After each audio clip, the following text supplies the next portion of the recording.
Hello, hello. Welcome to Coffee Chat with Angie, where we talk about eco-friendly ideas, fighting against the shit stem of the bully dozer. Yes, we do. Okay, so now, um, so for me, I mean, I just noticed at a young age, when you would go swimming. My sisters and I used to like to go swimming during the summer vacation a lot, as much as possible. And every once in a while there'd be like someone's mom that was like extra, don't do this, and extra strict about it and things. And I just remember just noticing that there was people like that, and I definitely would have to admit that, for like a 3 year period, like when I was in fourth grade, I was bullied a lot, pretty heavily for those 3 years. And then, more incidences like that, a handful here and there, more of a normal amount. But so there have been bullies and stuff. That might have to do with it. I was in trouble a lot as a kid, like in the principal's office. My name called on the loudspeaker, go to the office, and I'd have to go to the office, and what were you doing? I heard they were, stupid stuff. Um, so, that somewhere in there, I came out of that into the early 80s. And I came out of the bullying, especially, and some of those things like that, into like junior high, in the early, like 1983, 84, 85, around there. Everything changed for me. I became a rocker. But that was also right when the satanic panic thing was going on. And so there was like people going around the country protesting that heavy metal's the devil's music, and I used to wear Dio shirts and Iron Maiden shirts and be one of those kids smoking cigarettes in the parking lot and stuff. So I was one of the, if you've ever seen the movie like Detroit Rock City, I would have been one of the rocker kids that liked Kiss. And like the mom, like, I'll get these the devil's music and destroy these albums and all that stuff like that. All through what they call the satanic panic. If you haven't researched that, that was a big thing for me, because I was like my preteen years and even my teen years, like junior high and high school. And I was a rocker, so I was especially affected. And then at the very end, I converted Mormon, and you've heard me talk about that, about how I started getting really heavy into the Grateful Dead. I keep doing this. I got really into the Grateful Dead and dropping acid, and got into deeper questions, which are the very questions I go over a lot on this channel.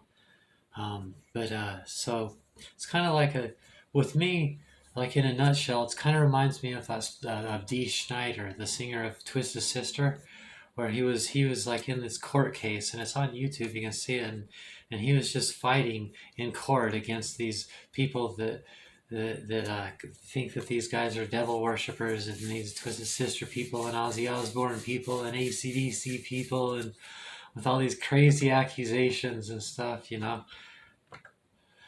Okay, anyway, that's a whole other subject. I should just do a video just on that, especially because I grew up on it and everything. So what I did was I made a secret attic, a secret room up in the attic, because I'm tall, and I climb, and I'm a climber and stuff, and I'd climb up there and have this little room where I could listen to the devil's music. And I was on, I hated that. I was, at first I was like, oh, the devil's music? I want to hear the devil's music. How cool, really?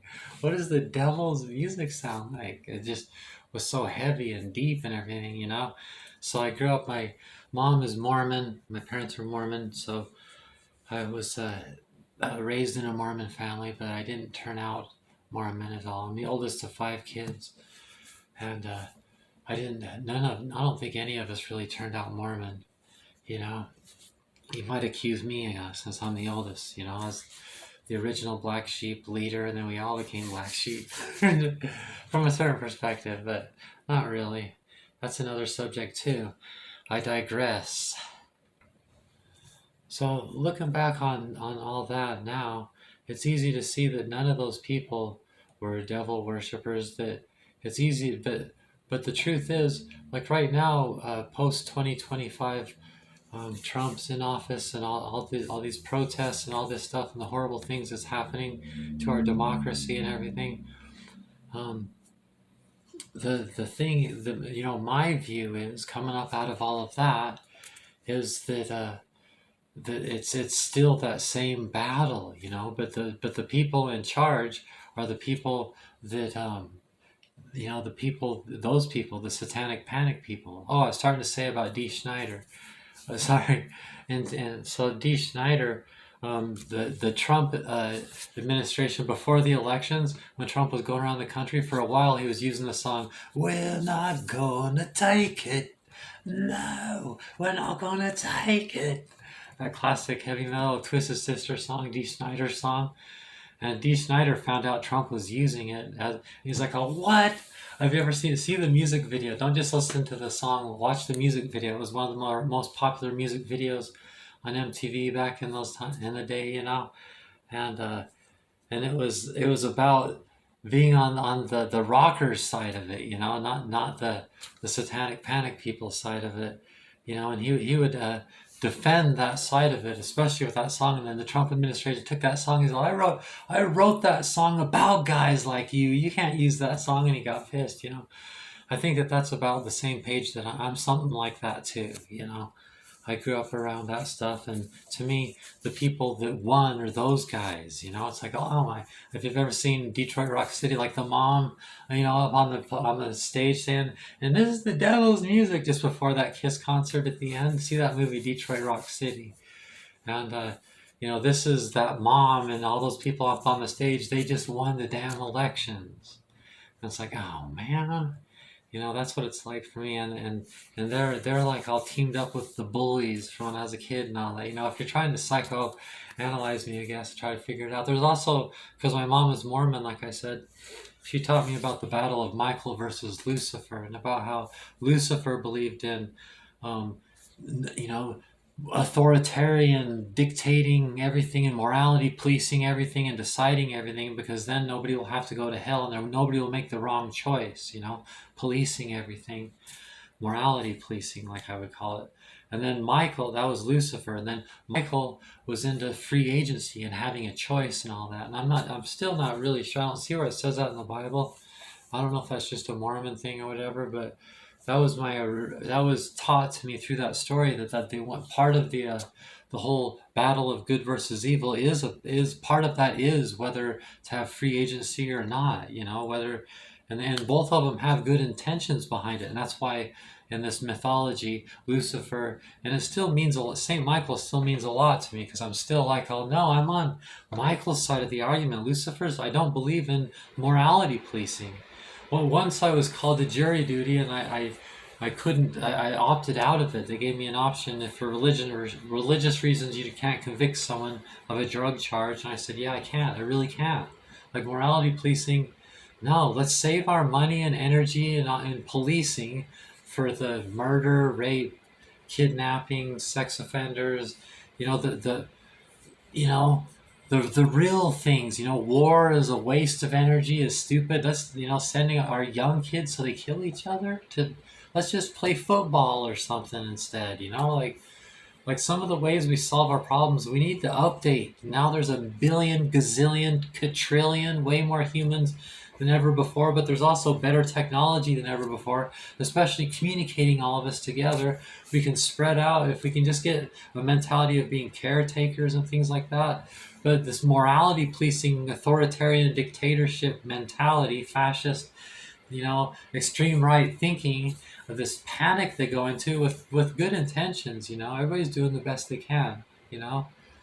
Inside their world, I was raised in that world, like I said, my mom, and they're conservative, Republican Mormons, from Wyoming, and yeah, like, it took me little steps at a time to realize, wow, I don't really actually, that's not the side of the argument that I'm on, but it took this and that, especially the Michael Lucifer thing, so that's why I still look to Michael, even though I'm not a Christian, just as because I just really that's what I see, you know, like when people are at the bus stop and small talk and they're all blame all their these kids with these tattoos and everything, and yeah, and then everybody joins this club. We're all these people that agree that we're better than everyone else because we don't drink or we don't smoke or we don't have tattoos or whatever it is. Morality policing is so stupid. I'm sure that that is what's at the heart. And people falling, how fascism at first has to manipulate the people into thinking that way. It's the whole manipulation and the tool and the leverage point, and also from the people's perspective, the whole breaking point. It's all because of this need to morality police.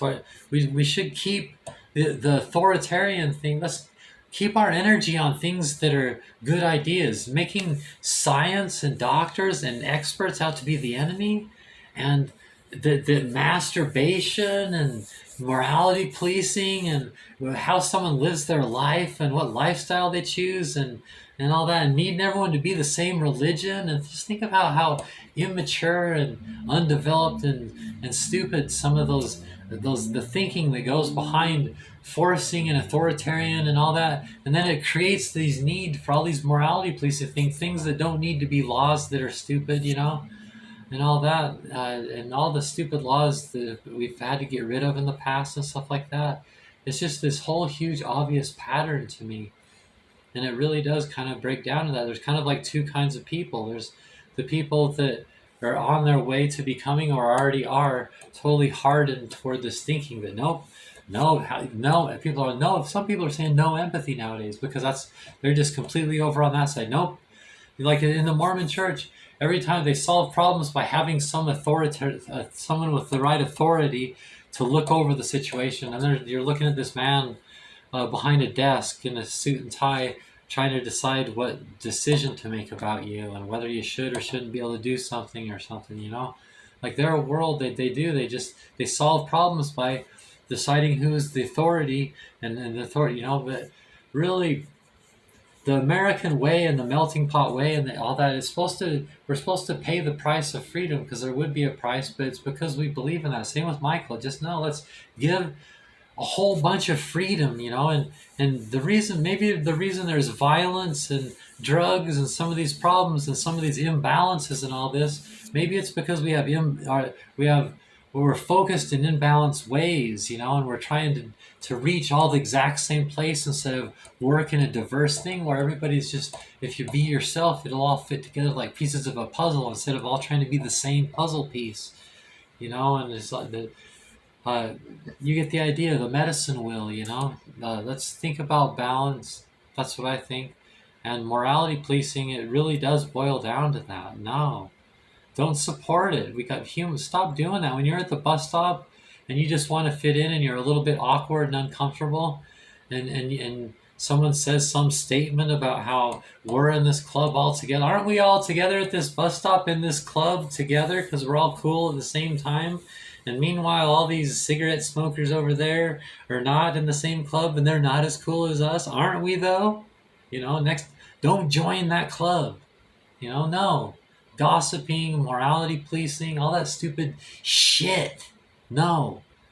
Let's focus on being productive and the excitement of unity and diversity and fitting together and learning about ourselves and learning about others and loving within so we can love without and all fit together. And how it all does fit together, you know. They're like all, you know, like you know, God doesn't make mistakes. You can't be born in the wrong gender. That's because God made transgender people as transgender animals. It is natural. I should love to just be myself for what I am, you know. You guys should you say the one thing, but the truth is always the other, you know. The evidence isn't that I'm working against God because I'm transgender, and it's the same thing over and over again, you know. Uh, uh, it really is. So wow, boy, I'm getting repetitive, but yeah, that's the point. Okay, yeah.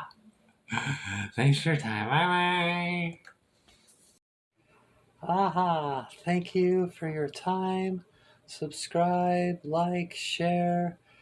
This video was made by the Spiral Times channel, so let it be.